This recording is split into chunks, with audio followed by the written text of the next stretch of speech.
Welcome to How to Write Good. I'm your host, Daniel Poppie. You can find out more about me at danielpoppie.com.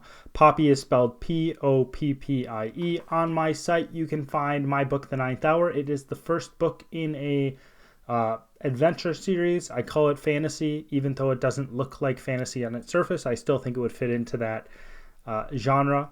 I am in the process of finishing up. I am on to edits for the second book in that series, for those of you who've read it and are looking forward to the second book. Other than that, you can check out my serialized novel, One Last Toast for Ebenezer Fleet, which is into the teens in terms of chapters, and I think it's going to be going maybe about another 15 chapters, maybe another 20 to 30. I don't know. We'll see how it goes, because you never can predict it. But that is on my website. That is for free if you want to just check out my work, something I'm putting out there. Other than that, I'm trying to think if there's anything else. The word of the week is bellwether. Bellwether, which means it means the leading. There's actually two meanings, but they're both related, of course, because a word that is odd enough to be bellwether is going to have two words, meanings that are related and not meanings that are completely different. It's not necessarily true, but the first meaning, I think this is the original, but I didn't check on it. The leading sheep of a flock, and the leading sheep of a flock wears a bell around its neck, and you can hear the bell as the flock comes. The other meaning of bellwether is an indicator or predictor of something. So I've heard this word in the past, and I heard this word and I saw it, and I'm like, I'm not sure what that actually means, because even if you study vocabulary daily, you're not going to know every single word in the English language. Maybe there's somebody who does, but most people don't. And once in a while, you run into one that you hear fairly often. You're like, I wonder what that means. And this is one of those for me, which I will remember what it means now, but I didn't know what it meant in the past. So bellwether, leading sheep of a flock, and they wears a bell, and I'm assuming that, I don't know what the weather means, because it's spelled W-E-T-H-E-R, but I would think that the bell actually refers to the bell on the sheep's neck. And then, again, the indicator or predictor. We are going to go into the accidental essence, and we are going to be talking about begging the question, okay? And I don't really get annoyed too often by people's misuse of certain things, misuse of language. I don't often get annoyed anymore. I think that I used to get more annoyed when I was younger, and then I got older, and I'm like, well, I probably misuse certain things in the English language, and part of it is because I grew up and those things were they were used incorrectly, and other things you just forget, or you get sloppy, different things like that. I think in your writing, you should try to do the best to reflect the language you're within. But if you're just talking, you're coming up with things on the fly. You're speaking, and I don't blame too many people. Or if you're typing online, it's so much quicker when you're typing versus when you're writing it out by hand. And even if you're writing it out by hand, you get into a flow, and then you just you write something down. You meant something else, but you write something else down. For me, I sometimes write D's instead of T's, I think. So I'm trying to write the, and I write a D first. I don't know why. I connect them for some reason in my mind. They do sound similar, and then I just like, okay, scratch it out, go on. In some cases, I miss that mistake, but it's because I'm focusing on something else. There's an old, I don't know if it's a study. I think a study was done, but there's a video where there is a basketball team passing a ball, and what you're supposed to do when you're watching it is you're supposed to count how many times the basketball team passes the ball. And I don't know, I think it's like 15 or 16. Now, if you watch that and you're watching the basketball team pass the ball, what you don't notice is that there's a gorilla that walks through the frame, and it stands in the middle, in the front. It waves, I believe it waves at the camera, or it makes like a gorilla actions, and then it walks out of the frame. And the point of this is to show, people, if you're focusing on one thing, you're going to miss other things in another area.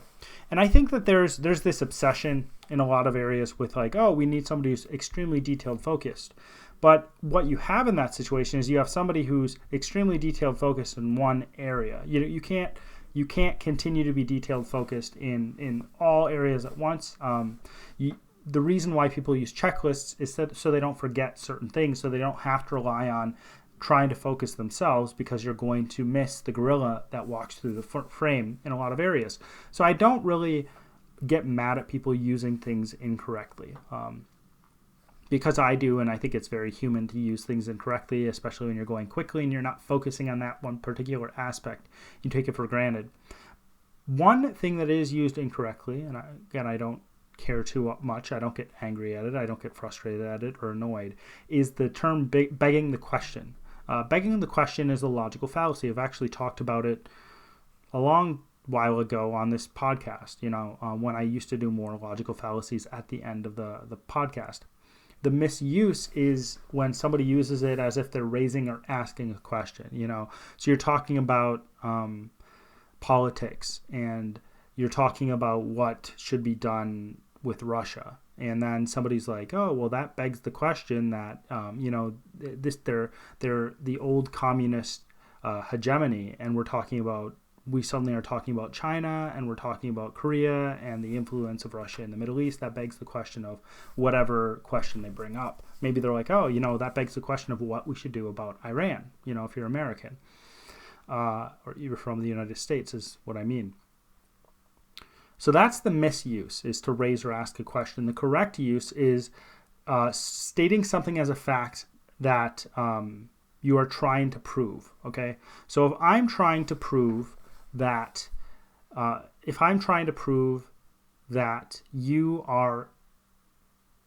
a bad person, right? And I approach the conversation, or I approach the argument as if you're already a bad person, that would be begging the question. I am assuming something, or I'm stating something as fact I'm stating something in a way that assumes that already is the case. If I was talking about, or this happens most if you have two people talking or arguing. It happens mostly when people talk. Logical fallacies are rampant in how we function in the world, and I'm probably just as guilty as anybody else. But this happens a lot when you're talking to somebody, and it happens with certain topics, certain ideas more than others. I think it happens in politics more than others, because I think politicians have a vested interest in trying to talk about something in a way that is sounds good, talk about something in a way that sounds good to people's ears, because they want to get elected. That's part of what they're trying to do. They're trying to get elected, so people have to like them. People have to like what they're saying. And so a lot of politicians, and it happens in other areas as well, if you're arguing with somebody, I think this happens as well. What happens is that somebody might bring up an idea, and then they assume that person thinks the exact same as them, right? So if I'm talking about metaphysics, if I'm talking about bigger ideas that are beyond just the physical, right? If I'm talking about that, then I might start to talk about God as if God existed. And then I might be talking to someone who doesn't actually believe that God exists. And what happens is that I'm begging the question. I don't know where the phrase exactly came from. I didn't look into the why that is called begging the question. But what I'm doing is I'm assuming that there is a God, even though the person I'm talking to, we need to actually establish what the baseline is. But my baseline assumption is, oh, there's a God. So, I'm just going to jump ahead, even though that person might be like, I disagree with that. And it's hard in any conversation. It's hard in arguments to not let people assume things. And some people assume things because they're not thinking about it. And some people assume things out of bad faith. The people who aren't thinking about it, a lot of them will probably be like, oh, okay, yeah, let's step back. Let's figure out where we actually agree, and then we'll move on from there, and we'll talk about that, and I'll argue why I believe in God or why I don't believe in God, right? So that's what is often happening when you're begging the question. What you're doing is you have a premise. You have an idea that is not argued. You have an idea that you are starting at, that you're just saying, oh, I'm going to assume that this is the case, and we're going to move forward from there. When somebody is doing this and they're being facetious, when they're being deceitful about it, I don't think I'd use the word facetious in that situation. When they're being deceitful about it, they do it so that because a lot of people don't notice that they're begging the question. You have to have somebody very you have to have somebody who's ready for somebody to be deceitful. If you're a skeptic of somebody's motives, or if you're like, I'm not sure if they're good motives or not, then you're going to be assuming that, oh, like, I think you're trying to deceive me, and what you're doing is you're trying to play a trick on me. You're trying to make me argue according to your terms, right? And one way to not have this happen is to start with terms. What do things mean? What does this word mean that you're talking about? If I bring up the word justice, and what I mean by justice is that I get whatever I want, I'm using the word justice that comes across as a good thing. I'm like, we should have justice in the world, right? And what I mean is I just get whatever I want. Justice is my way. Justice is me being selfish and whatever I desire to happen in the world. And somebody else is like, yeah, that's good. We should have justice. Justice is a good thing, because they have a different idea of justice that's more about people in general. It's more about fairness and different things like that. It's more about people getting what's deserved and stuff like that. But for me, I keep on pushing this idea of justice, and people are like, oh, we should do this or we should do that. They're like, oh, we should give money to other people, or we should try to set up situations where other people can strive and build their lives up, and different things like that. We should seek to have a fair court system and different things like that. But what I'm saying is, no, we shouldn't do that. That's not actually justice. And I present a gilded view of what I think justice is. It sounds kind of good, but it isn't actually good on the surface of it. So people can do that as well. And I think people don't define what they're talking about. People don't define the words they're using, and they're jumping to conclusions. They're begging the question in the actual sense of the term. They're begging this question. They're making an assumption that isn't actually founded, that they don't actually know what they mean by it. They don't have an argument for their assumption. And I think people should have arguments for their assumptions. And I think that if we were aware of the fact that people were using this logical fallacy more often, if we were aware of the words people were using, I think that it'd be better in general, because we'd probably be disagreeing more. We'd probably be disagreeing more, not a more. But we'd be more likely to actually think through our own thoughts, our own ideas, and I think that's a good thing. The begging the question, it's an assumption that doesn't try to prove the thing, but just states it as a fact. And it would fall into the logical fallacy realm, and I think we should know it so we can avoid it. And I think we all use it at some point. I mean, if you're really into logic, if you're someone who immerses themselves in logic, if you're a philosopher, maybe you're not somebody who falls into this. I still think I've run into a few people who are philosophers who set themselves up as thinkers, as intellectuals, and they do fall into this, or it seems like they do. But I think that most of us are working other jobs. Most of us are too busy with other things to police everything we say, which I don't think you should police everything you say. I don't think that's a good thing. I don't think it creates a healthy environment. But I think that you should be aware of logical fallacies in what you're doing, which there is a difference in it. How does this relate to writing? Okay. How does this relate to writing? Well, if you are aware of the human condition, you're aware that it is very easy to be lazy, okay? And some of you might be like, well, I'm not lazy at all. But if you really think about your life, and maybe you're someone who, there's probably some people who are workaholics out there. I think the majority of us fall into laziness quite easily. It's easy to watch 5 seasons of a show in a 3-day period, right? You might feel like trash. You might feel like crap at the end of that 3-day period, and you might wish that you could get in the shower and wash off all your laziness. But at the same time, it's much easier to do that than try to work towards something. How many of us wouldn't want? A big part of me would, and I'm assuming a big part of a lot of people would. How many of us would not mind having millions and millions of dollars and sitting out on a beach and chilling and relaxing and not having to worry about money and not having to worry about work, not having to worry about getting up in the morning, not having to worry about getting stuff done, not having to worry about what we have to do for work, right? There's part of us that is thinking that would be great. That'd be really nice. that I could do whatever I want. Whatever I find, I'm going to just do. And if I don't like it, I'll just not do it. And if I like it, I'll do it. At the same time, that's not how the world works, right? But there is a part of us that would think, oh, that'd be so nice. It'd be so nice to not have to worry about working until 11 a.m. and then only work until like 3 or 4 p.m. and then be done for the day and only work 4 days a week. There's part of me that's thinking, I'm like, that sounds really nice. Another part of me is like, you wouldn't be happy actually doing that. You wouldn't be happy if you were completely lazy.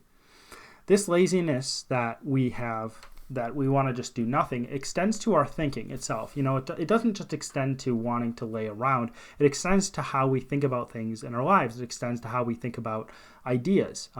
Like I was saying before, a lot of us might fall into the logical fallacy of begging the question because we just don't want to think about it, because it's too hard, there's not enough time. And the first thing about that is that people in the past didn't have as many resources and didn't have as much time in general as us, because and didn't have the vast, you can get all the classic works of literature online these days. You can listen to them even. You don't even have to read them. You can actually find lectures online from Stanford, from Yale, I believe. There's like Yale courses online. You can get great lectures, the great courses from the library if you wanted to. So we have so many resources and we have so much potential.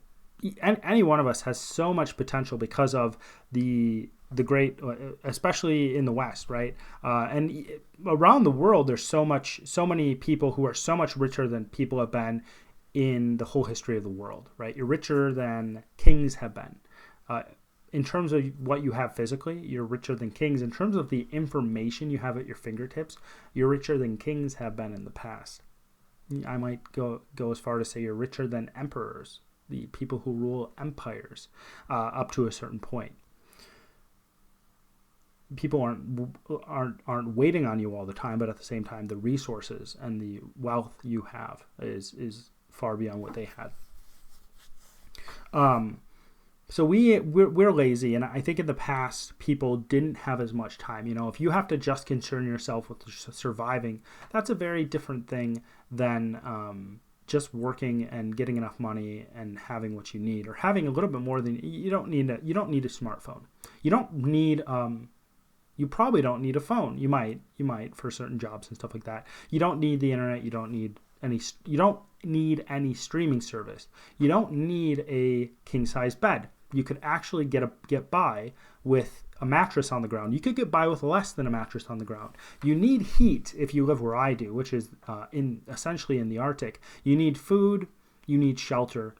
You need clothing, right? There's not a lot that you actually need. You don't need a TV. You don't need a computer. You don't need a lot of things. I don't really need electricity. I need heat, but I don't really need electricity. If my heat doesn't work off of that, I can just go to sleep when the sun sets.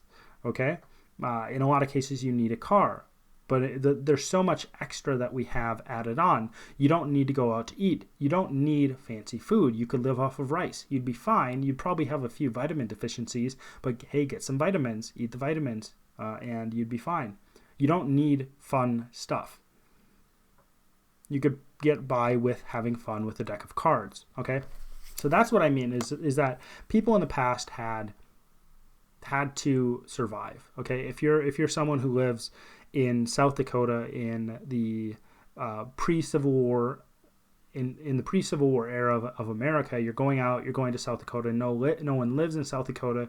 I don't know if people were living in mud houses. My great-great-grandparents lived in mud houses. It's not very long ago. I think that was the early 20th century.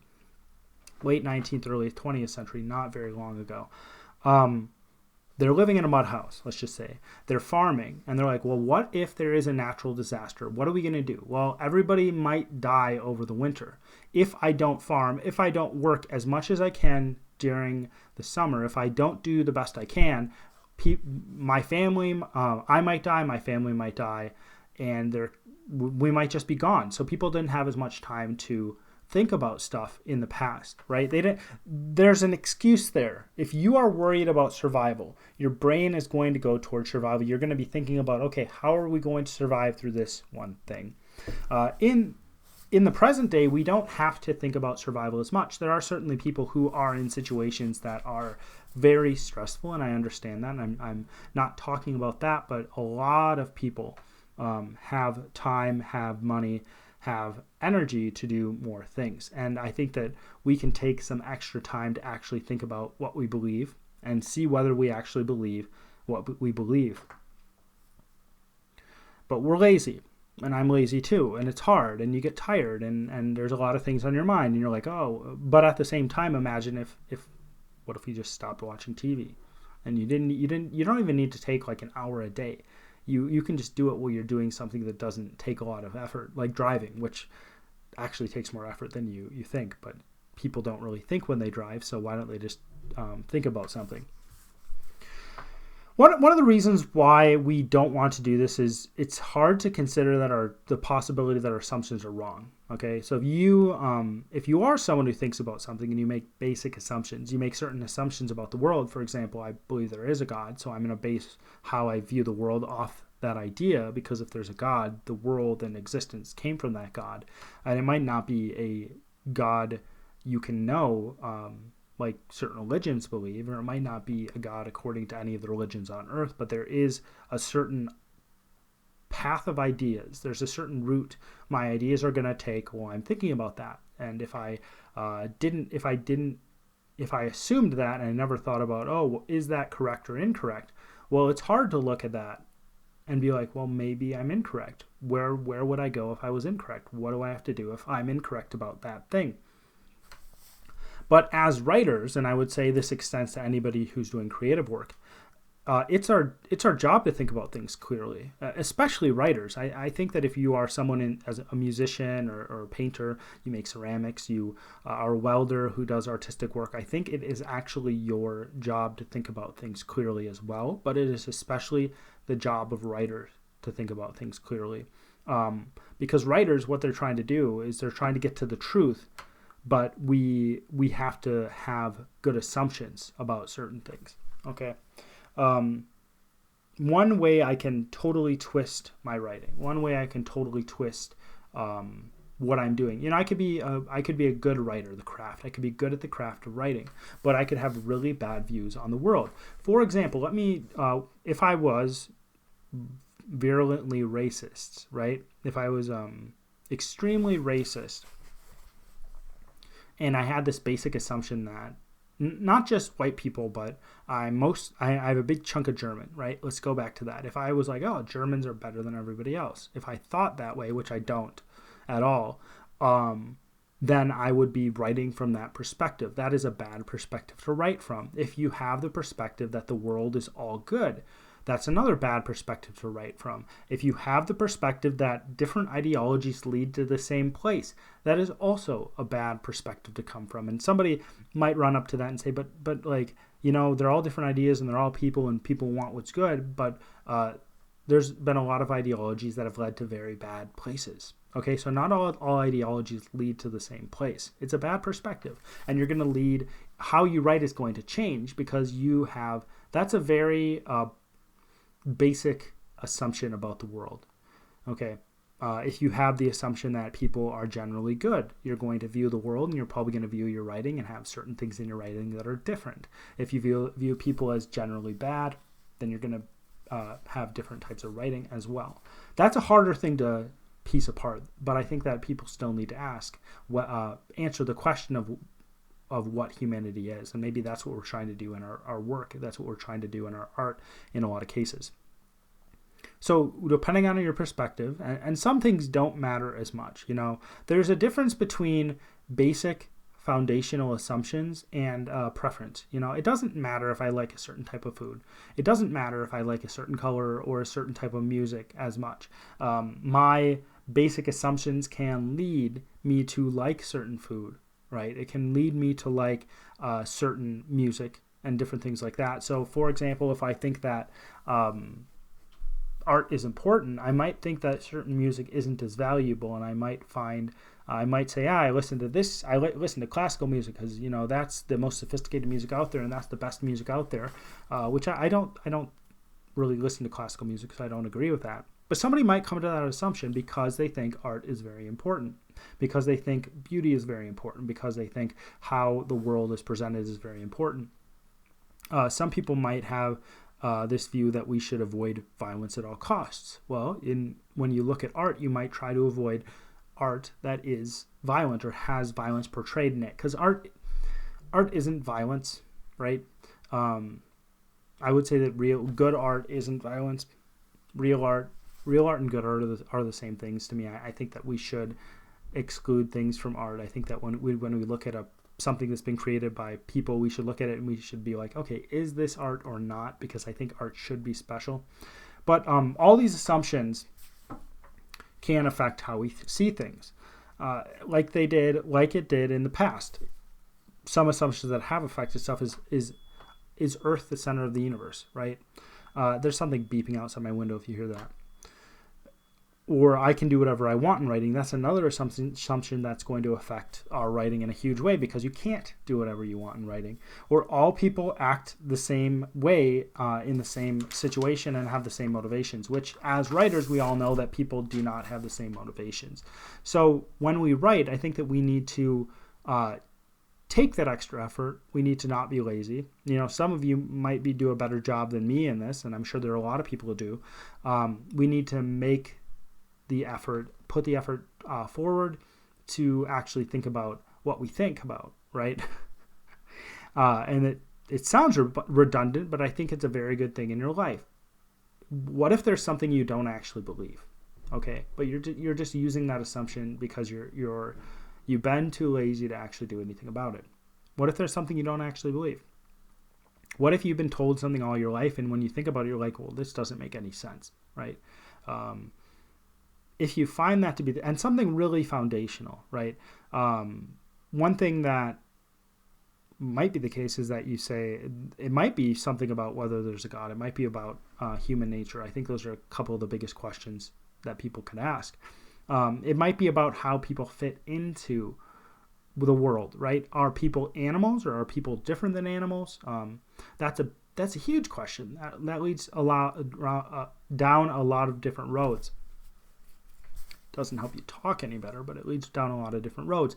And that might lead you to create specific types of art. And it's not my job I do try to convince people of certain ideas. I don't think it's anyone else's job to figure out what you believe for you, because I don't think anybody else can. I think that as a writer, you do have an obligation to figure out what you believe so that you can speak, you can write as clearly as possible. And going back to this specific idea, to write as truthfully as possible, right? To write the truth and to write truthfully, to write from that subjective truthfulness, but write that objective truth of how the world actually is. And that's why I think that you should think about what you think about. You should think about what you think about. It sounded so weird, but I think you should. I think that is very important. I think everybody should look, as Michael Jackson says, look at the man in the mirror. And I don't know if you're asking him to change his ways, but maybe asking him to change his thoughts. Congratulations, you got to the end of my podcast. So you either had to listen to my voice, or you had to listen to my voice and watch my face, which I don't envy you. Let's just say that. But if you're someone who likes this podcast and you're thinking, I'd like to support him in this podcast or the other creative things he's doing, creative things I'm doing, there's a few things you can do, because some people don't know what they can do to support people who create stuff. So these are the few things you can do that will really, really help me. First of all, check out my website. Check out the other things I'm doing. Second, comment on things, share them, like them, subscribe. Subscribe if you haven't already. And the third thing you can do is give reviews on different places, all right? So the biggest thing for this podcast is going on to iTunes, giving it an honest review, telling people why you like it, telling people why you hate my voice, why you hate my face, but telling people why they should really check it out, despite the fact that I have so many failings in terms of looks and voice. Other than that, if you want to check out my books, grab a copy of the book and listen to the serialized novel. Give digital copies away.